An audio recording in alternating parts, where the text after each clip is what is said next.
Okay, just made a deposit of $40. Uh, Trying to do some few trades. Let's go look for signal.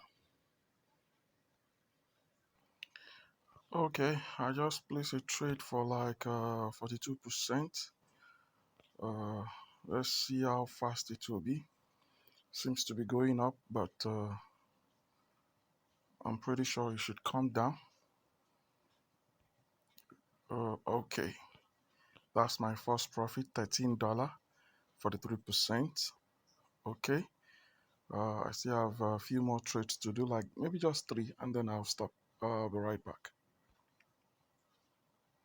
Okay, and second trade in motion.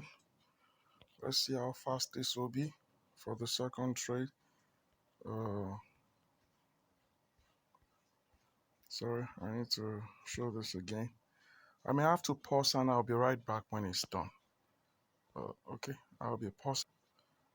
Okay, second trade pull through. That's another $13. Okay. $40 is now $66. So we're almost there. I have to pause again and do another. Okay. I've placed another trade. Now let me explain some things to you. I'm not just entering.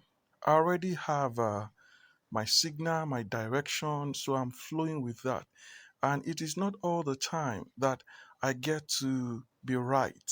There are times I get to be wrong and I'll end up losing the trade before my time lapses. But one thing you need to understand is while you're trading, you're growing the capital bit by bit, then you will learn to earn more.